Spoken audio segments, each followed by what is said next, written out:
तुझ्या दारी दावी पांडुरंगी तळ उन्मादाचा मळ झाकवेना विठ्ठलाची आस वाढावी सरळ विषाचे गरळ टाकवेना जगण्याचे देवा लाभो ऐसे बळ. चला आम्ही आता निघालेलो आहे. आमच्या भावाचा मुलगा आहे रेणूपूरला महेश, त्याच्याकडे निघालो आहे. ती नातवंड वाट बघत बसतेत, आजी कधी येणार कधी येणार. आणि खरं म्हणजे आईला पण भेटायला आलते. आई मध्ये आजारी होती पण इतकी छान झाली ना आता, पूर्ण अशी चालायला लागली. त्यामुळे तिला वाटत होतं की यावं म्हणून मग मी आईली. ते आईला पण बघायला आणि महाराजांचा उत्सव पण आहे. मग पौर्णिमेला ह्याला येतोच आम्ही. मी, माझी ही छोटी भाऊज आहे आणि हा छोटा भाऊ समोर बसलेला. असं आम्ही निघालेलो हे रहमतपूरला माझ्या भावाच्या मुलाकडं. माझा छोटा भाव आहे, गाडी चालवतोय. खूप सुंदर असा आंबेरीचा घाट. इतका सुंदर पावसाळ्यात तर खूप छान होतो हा आंबेरीचा घाट. हिरवा हिरवा गार, निसर्गरम्य. छोटासाच आहे पण खूप सुंदर आहे. पवनचक्क्या आहेत.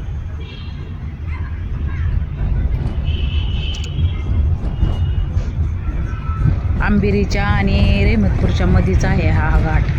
आणि इथं कार्तिक स्वामींचं हे मंदिर आहे. कार्तिक स्वामींचं मला वाटते महाराष्ट्रामध्ये हे एकच मंदिर आहे कार्तिक स्वामींचं. पवनचक्क्या भरपूर आहेत.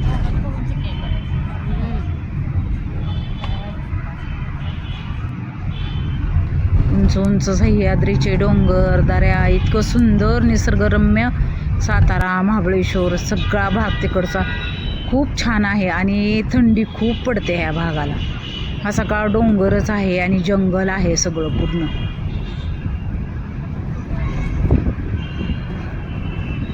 संध्याकाळी 3, 3:30, 4 वाजता आम्ही निघालो होतो रहमतपूरला.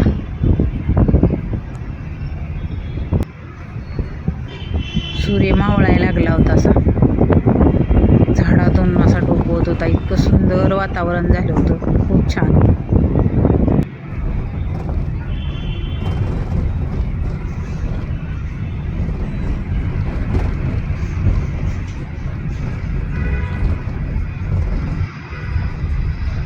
आणि इथून कमान आहे. ही कमान आहे कार्तिक स्वामींच्या मंदिराकडे जाते. इथून आतमध्ये खाली आहे घळा. खूप लांब जायला लागतं, तरी 1-1.5-2 किलोमीटर जायला लागतं आतमध्ये. इथून जायला लागतं कार्तिक स्वामींना. आणि कार्तिक महिन्यात दर्शन घेतात सगळेजण इथला. सूर्य मावळायला लागला होता. पोचलो रहमतपूरला. पोलीस स्टेशन आहे सगळं.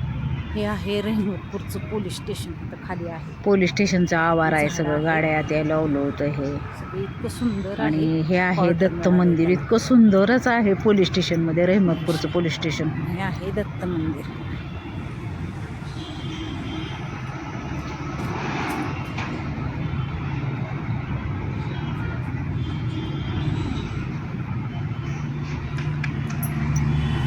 हे दत्त मंदिर आहे पोलीस स्टेशनमधलं रहमतपूरचं. आत्ताच झाली होती ना दत्त जयंती, त्यामुळं कार्यक्रम पण खूप मोठा करतात इथं. हे गाव आहे रहमतपूर आणि हा हायवे तिकडं जातो सातारला. सातारा, रहमतपूर सातारा. संध्याकाळ झाली, दिवस मावळला, लाईटिंग लागले.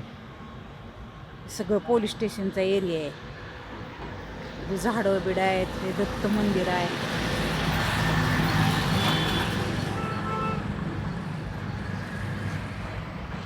दत्त जयंतीला मोठा कार्यक्रम असतो.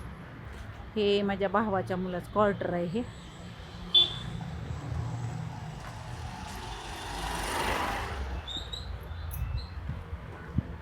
आम्ही आलोय संध्याकाळी.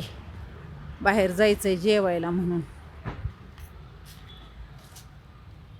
त्याला क्वार्टर मिळाले. हे क्वार्टर आहेत सगळ्याचे. इथं खाली पोलीस स्टेशन आहे असं. इथं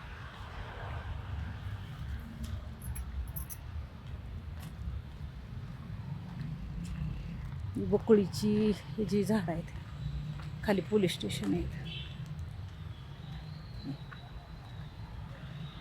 हे पोलीस स्टेशन आहे इथं.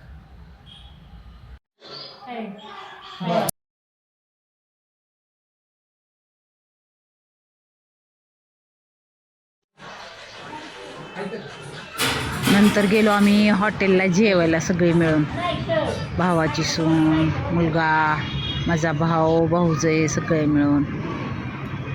मी घेतली होती काजू करी, पनीर काजू करी, आणि त्यांनी मासे ते मागवले होते. त्यांचं पण इतकं छान होतं ना, टेस्टी जेवण होतं. मी काय खात नाही, मी आपलं साधंच खाते. ते सगळे मस्तपैकी अशी थाळीच होती.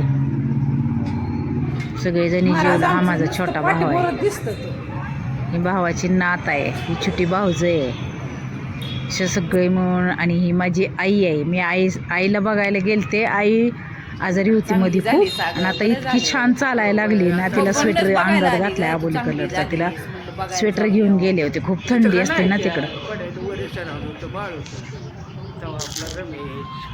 आणि आडवड्यावाड्यातली पोरं हे तर यायची योग तिथं रमेश कसा करतो मला